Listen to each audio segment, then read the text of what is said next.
Hey guys, welcome back to the Readers. I hope you are having an amazing day. Let's get right into the stories. The first one is an entitled People's Story. Imagine a corrupt HOA slapping a fraudulent $15,000 lien on your property trying to bully you out of your home. They thought I was just some old man they could push around. They had no idea I spent 30 years on the bench, and I was about to use their own rulebook to burn their entire organization to the ground. I spent 30 years on the bench in a mid-sized county in the Mountain West. During that time, I presided over everything from small claims disputes to felony trials, and I learned one thing above all else. The law is only as good as the people willing to enforce it properly. When I finally hung up my robes, I had one goal: peace and quiet. I'd spent decades listening to people argue, lie, manipulate, and scheme. I wanted land, open sky, and maybe some horses. I found exactly what I was looking for about an hour outside the city where I'd worked. A beautiful ranch property, 80 acres of rolling hills, a creek running through the south end, and a solid ranch house that had been built in the 1970s. The previous owners had maintained it well, and the property had been in their family since the territorial days. The deed showed a clear chain of title going back to an original land grant. I moved in during the fall, spent my first few months fixing up the property, and started looking into getting some horses. Life was exactly what I'd hoped for. And then I got the letter. It came from the Meadowbrook Estates Homeowners Association. The letter informed me that my property was in violation of several community covenants. My fence was the wrong color. I had not submitted my landscaping plans for approval. My mailbox did not meet community standards. I needed to attend a meeting to discuss bringing my property into compliance. I read the letter twice, assuming it was some kind of mistake. I didn't live in Meadowbrook Estates. I had never heard of Meadowbrook Estates. My property was a ranch that predated any nearby development by several decades. I did some research and discovered that about 2 years before I bought my ranch, a group of wealthy developers had purchased several hundred acres of adjacent land and created a gated community they called Meadowbrook Estates. Large houses, small lots, all the usual HOA rules and regulations. The development was about a quarter-mile from my property boundary at the closest point. I wrote back a brief letter explaining that my property was not part of their HOA, had never been part of their HOA, and was not subject to their rules. I included a copy of my deed showing the property boundaries and the date the land was originally parceled. I thought that would be the end of it. 2 weeks later, I received another letter. This one was different. The HOA president, a woman named Patricia Hendricks, wrote that since I was clearly confused about property boundaries and jurisdictional authority, I was being formally invited to attend their monthly HOA board meeting to educate myself on community standards and present any concerns I might have. The letter specifically stated, all property owners in the vicinity are required to attend when summoned by the board to discuss compliance matters. Your attendance is mandatory.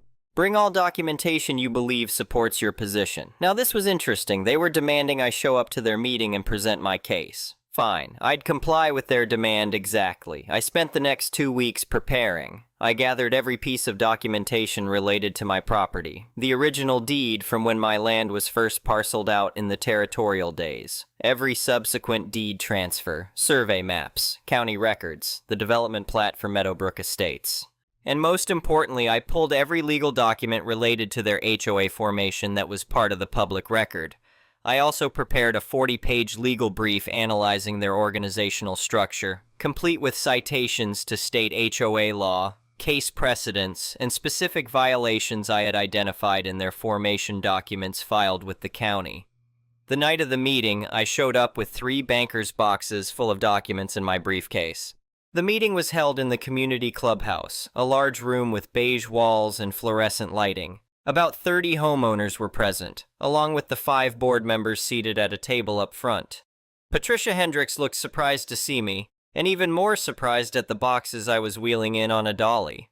She called the meeting to order, and after some routine business about pool maintenance and a complaint about someone's Christmas lights, she announced that they had invited me to address my compliance issues. I stood up and thanked the board for the opportunity. I explained that they had demanded I present documentation supporting my position, and I had complied with their demand. I then proceeded to give them exactly what they asked for. I started with a presentation on property law basics, how deeds work, how jurisdictional authority is established, how HOAs are legally formed, and what their actual powers are.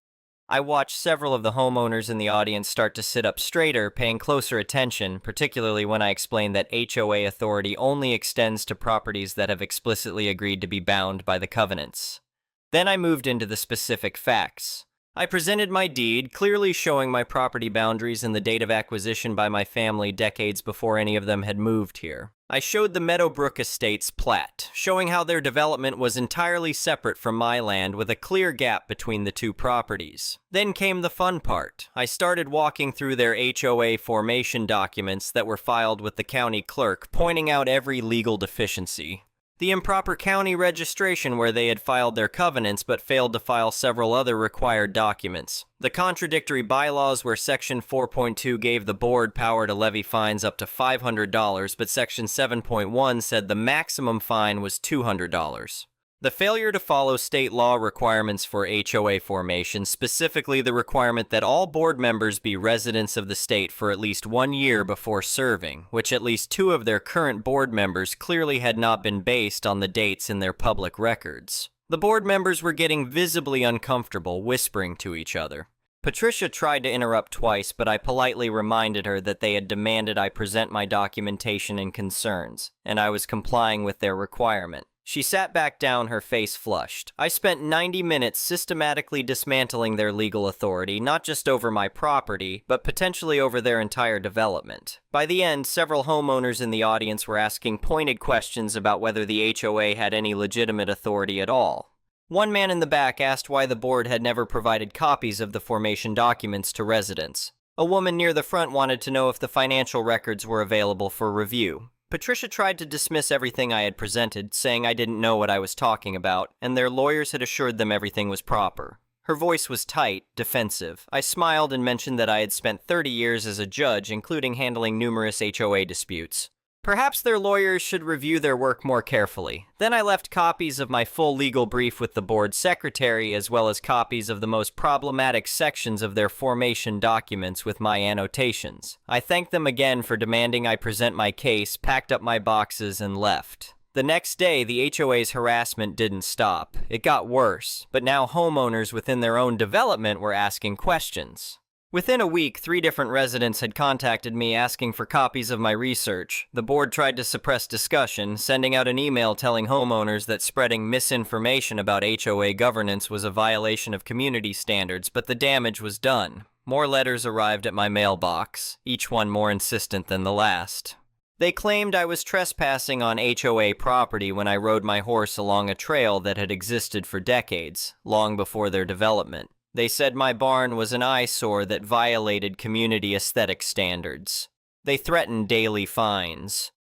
One morning I found wooden stakes with orange flagging tape on my property, pushed into the ground along what they apparently thought was a property line. When I pulled one up, it had MOA East boundary written on it in marker.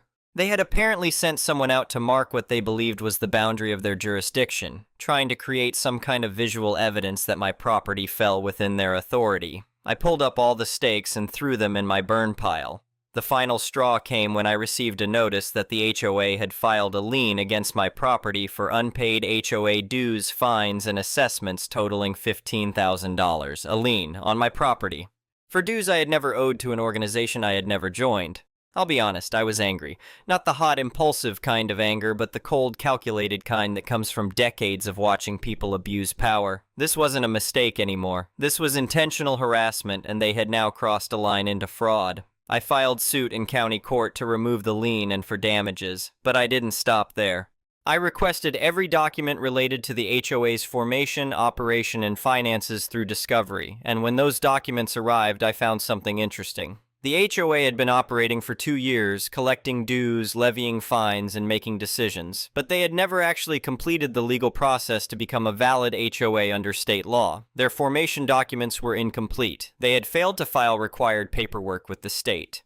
Their bylaws were so poorly written that they contradicted themselves in multiple places, and most damning of all, I found evidence in their meeting minutes and emails that the board knew about at least some of these problems and had chosen to ignore them, believing that homeowners wouldn't have the resources or knowledge to challenge them.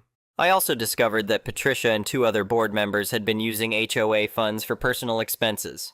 Dinners, trips, even home renovations that were billed as community improvements but were clearly done on their personal properties. I filed an expanded lawsuit. Fraud, abuse of power, misappropriation of funds, harassment. And I didn't just sue the HOA as an organization, I named the individual board members personally. I'll admit, part of me questioned whether I was going too far. These were real people with families and lives, and what I was doing would have serious consequences for them. But then I'd remember the fraudulent lien they'd filed, the months of harassment, the trespassing, and most of all, their documented conspiracy to force me off my own property. They had made a calculated decision to abuse whatever power they thought they had. They needed to face the consequences of that decision. The HOA's lawyer tried to get the case dismissed, arguing that I didn't have standing because I wasn't a member of the HOA. The judge didn't buy it.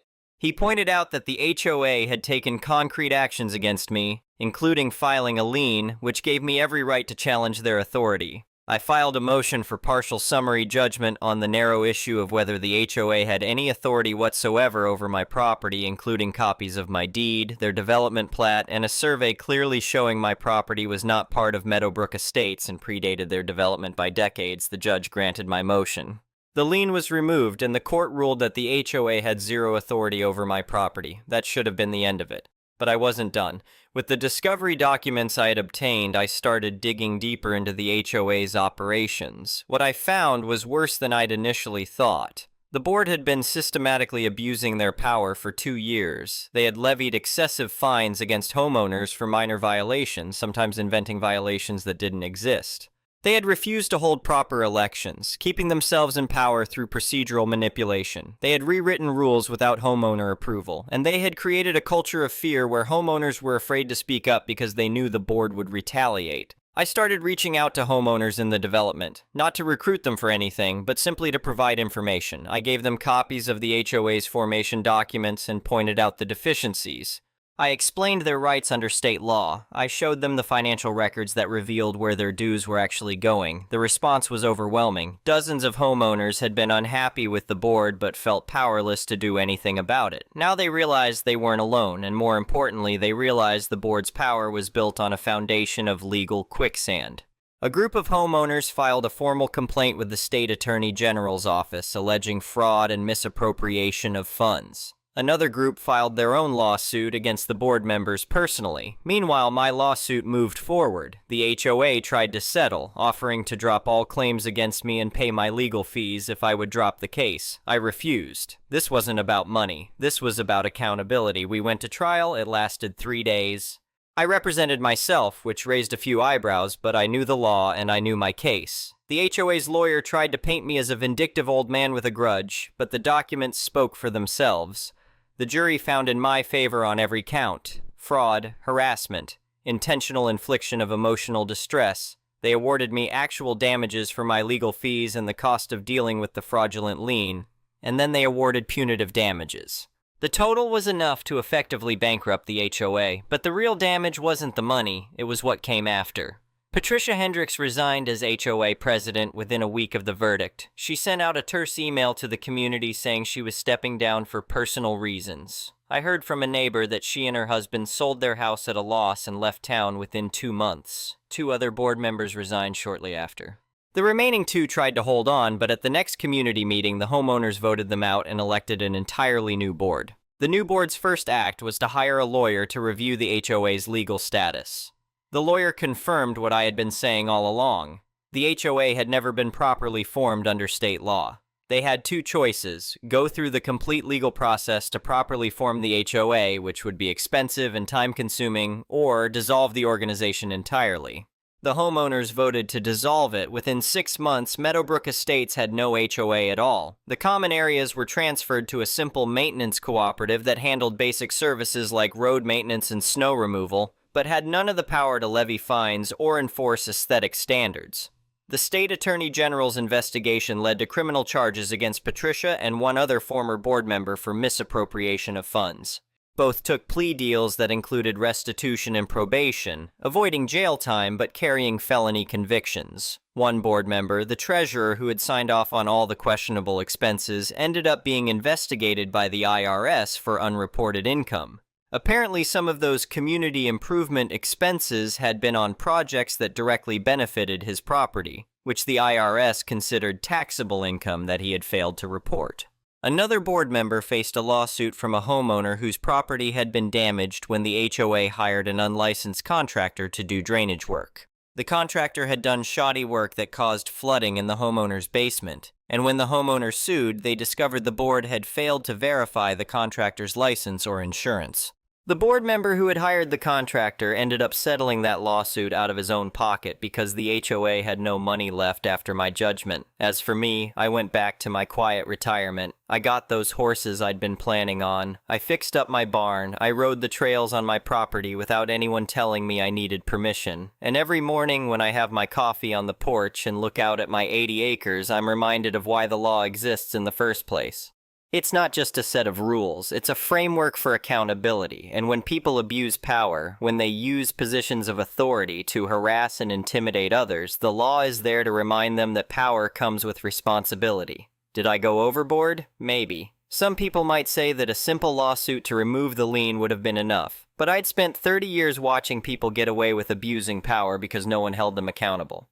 I'd seen too many cases where the victim didn't have the resources or knowledge to fight back, so the bullies won. I had the resources, I had the knowledge, and I had the time, so I used them. The funny thing is, after everything settled down, I started getting calls from homeowners and other developments who were dealing with similar problems with their HOAs. Word had spread about what happened with Meadowbrook Estates. I don't take on cases anymore, I'm retired.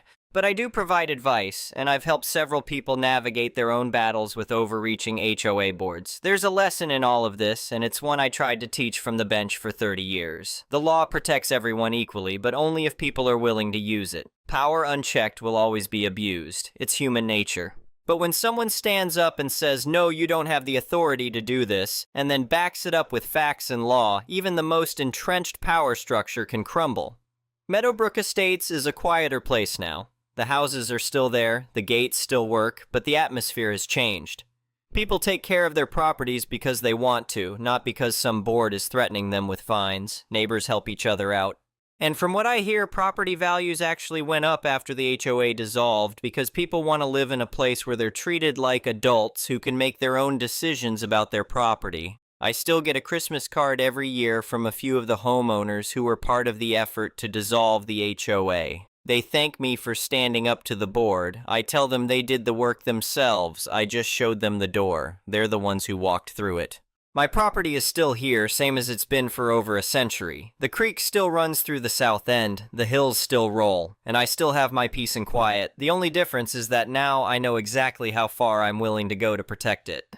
The next one is a pro-revenge story. Once upon the before times, back in 2015, I was working my way through nursing school as a waitress. The restaurant did not advertise. Management took great pride in the fact that our popularity came entirely through word of mouth. That detail becomes important later. I had been working there for several months and had proven myself reliable and knowledgeable enough to help train new servers. I was not officially designated as a trainer, but once the actual trainers released someone to work independently, I was often trusted to support them and answer questions. We had recently hired an older man who had just completed his training. He was a little awkward, a little shy, and constantly worried about making mistakes, which was completely understandable. Despite his nerves, he was great to work with. On the night this happened, his section was directly beside mine. That made it easy for me to keep an eye on him and jump in whenever he became overwhelmed. It was his first night managing a full section by himself, so we both expected him to get buried at some point. I was prepared to help. What neither of us was prepared for was his first truly demanding table. It was a round table of about 6 people, all seemingly in their 20s and carrying plenty of attitude. At one point, he approached me looking confused and worried. They want a certain dish, but I do not think it is on our menu. The woman says we already have all the ingredients and should just make it because the other location does it for her all the time. Yes, I could have used that moment to teach him how to firmly tell a guest no. But on his first night running a complete section, while he was already nervous, that lesson probably would not have gone well. I told him to ask the cooks whether they were willing to make it. If they refused, I would speak to the table myself. The cooks agreed. If I remember correctly, it was basically a customized wrap, so it was not especially difficult. From our perspective, that should have solved the problem. Apparently, it only encouraged the woman leading the table. Every single time the new server approached them, she demanded something else. As soon as he returned with the last requested item, she invented another need. I had already been watching him, so when I saw the panic on his face, I gave him a reassuring nod and began checking on his other tables. I worked them into my own rotation so he could focus on the demanding group. That was exactly why management had placed his section next to mine. This continued throughout their entire meal. They were incredibly needy and seemed determined to monopolize his attention without offering him a single apology or kind word. I caught him in the back and warned him that the table might leave no tip. I wanted him prepared for that possibility and reassured him that I would not touch any of the tips from the other tables I was helping him manage. Honestly, the poor man looked ready to quit on the spot. The leader of the group was rude, impatient, and gave him no room to breathe. By that point, I was basically functioning as his emotional support animal. The fact that he was at least twice my age probably made the humiliation even worse for him. The table had arrived close to the end of the night and stayed after our side of the restaurant had officially closed. They became the final occupied table in our entire section. That is one of the few benefits of closing beside a new server. Sometimes you get released early. Then the new server approached me with another question. He asked how to apply an employee discount. The table wanted to use more than one employee discount on the same bill, and he wanted to know whether that was allowed. I was confused. Wait, one of them is an employee? That was when he finally told me what had been happening. The woman had spent the entire meal insulting him and making fun of him because first, she claimed to be a trainer at our other restaurant location, and second, she said he was the worst server she had ever seen. Suddenly, everything made sense. No wonder the other location always prepared her special off-menu food. No wonder he was such a nervous wreck. On top of everything else, she claimed that multiple people at the table were celebrating birthdays. That meant they expected free cakes for everyone, and she demanded that we perform the birthday song immediately. To say I was angry would be like saying lava is slightly warm. I was ready to throw hands on behalf of this poor man. Instead, I told him to prepare the cakes but not bring them out yet. I said I would speak to the manager about the employee discounts, even though we normally could apply them ourselves. This situation deserves special handling. I also told him I would gather the staff for the birthday song. Our managers were amazing. We genuinely liked all of them, and they consistently defended their staff, which is incredibly rare in the restaurant industry. That became one of the best parts of this story. I quickly explained the table's behavior to the front-of-house manager. Remember how the restaurant relied entirely on word of mouth? He was not happy to hear that an employee from another location had treated one of our servers so cruelly, especially while publicly representing the company. I asked permission to carry out the plan I had in mind. He smiled and approved it. Then he took the employee identification numbers the group had provided for the discounts that their supposed trainer should have known could not be combined, and said he needed to make a manager-to-manager telephone call. Meanwhile, I ran around grabbing every employee I could find. Since half the restaurant was already closing, plenty of people were available. I even recruited one of the dishwashers. I gave everyone the fastest possible explanation of what the table had done and told them the plan. Then I informed our poor, exhausted new server that we were ready to deliver the cakes. The crowd that gathered around that 6-person table was probably the largest group our restaurant had ever assembled for a birthday song. I am fairly confident it remains the largest group that location has ever seen. We placed free cakes in front of every person at the table. The leader sat there with the most self-satisfied smirk imaginable as all of us lined up around them, grinning enthusiastically and preparing to sing. And then we sang. We sang that birthday song as loudly as humanly possible. Please remember that they were the final table in the entire section. Also, their table was located in a corner, which caused the sound to bounce off the walls and come directly back at them. Our restaurant's birthday song was already painfully long. We screamed every second of it. Their smiles disappeared immediately. They jumped at the sudden wall of sound and covered their ears while the entire staff enthusiastically continued shouting the song directly at them. It hurt my ears too. That pain still makes me smile a decade later. All of us stood there, one enormous group of employees, happily screaming the restaurant's special birthday song, while the entitled table regretted every decision that had brought them to that moment. While we were gathering the staff, planning our performance, and destroying everyone's eardrums, our manager was making calls from the office. Yes, he contacted the manager at her home restaurant and reported her behavior. No, she did not receive multiple employee discounts. In fact, she did not receive an employee discount at all. I know this because I was nearby when my front-of-house manager handed her the telephone at the host stand. I watched her begin crying as she tried to explain why she should not be fired. but the company's general manager, the position directly beneath the owner because this was a small company with only a handful of locations, had already been contacted. Her employee number had been reported. She was finished. I am not psychic. It is possible that she returned to her home location and somehow convinced someone to keep her employed. Anything could have happened afterward. But I know how she treated that new server. I know exactly how I described her behavior to my manager, and I know the quiet fury he displayed on the rare occasions when he became truly angry. I would almost have given up participating in that glorious screaming birthday performance to hear those phone calls. Almost. The next one is a malicious compliance story. Disclaimer. Since it seems that many people do not know what a virtuous mechanism is, here is the artificial intelligence explanation. A virtuous mechanism, often called a virtuous circle or virtuous cycle, is a self-reinforcing positive feedback loop in which each action creates better outcomes, strengthening the next step in the cycle. These mechanisms create sustainable growth by turning positive inputs into compounding advantages and are commonly discussed in business strategy. In simple terms, success creates more success. To build a virtuous mechanism, you identify negative patterns, develop better alternatives, and reinforce those alternatives until they become the default behavior. The malicious compliance starts here. This story began 3 years ago when a new line manager arrived at our office. I work for a large institution, and I already knew her from before. At first, I was very happy that she had joined us because she was a pragmatic person who seemed good at creating virtuous mechanisms and improving the working environment. After about 6 months, however, she started demanding more and more from me. She assigned additional work constantly, and sometimes activities designed to make our office look productive were prioritized over actual technical work. I began working under constant pressure without seeing any light at the end of the tunnel. The more I accomplished, the more work she gave me. I complained about it several times, and she told me, "It is your responsibility to tell me when it becomes too much. I ask you because you produce high-quality work, but if you want, I can ask someone else, although you know you need a little push to work." I am a hard-working person with a successful career and the respect of people throughout the institution. To me, her response sounded like she was blaming me for the workload she kept assigning. It felt like gaslighting at its finest. That was when the malicious compliance began. She gave me an unreasonable deadline to write a user manual for a fully functioning, automatically updated dashboard that I had built entirely from scratch. For context, I had created the dashboard in 2 weeks after other colleagues had made no meaningful progress on it for months. She assigned the manual in the morning and demanded that it be completed by that evening. This was also the same day she had organized an after-work social gathering at a place next to our office. I told her the deadline was not realistic. She refused to listen. "You have to do it."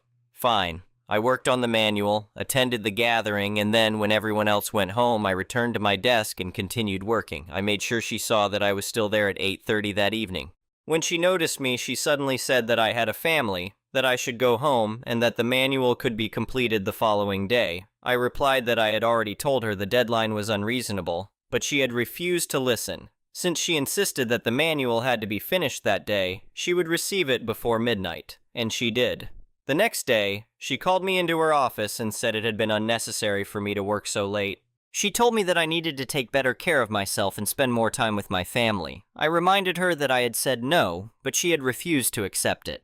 My late night was the direct result of her decision. Her solution was to send me to a mental health coach so I could learn how to achieve a proper work-life balance. The coach assessed my situation and immediately understood that I was not the problem. She requested a meeting with both me and my line manager.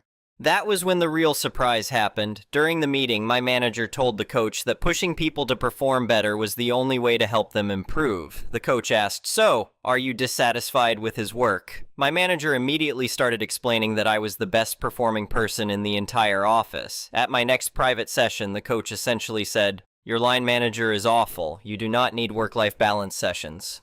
You need sessions about establishing boundaries."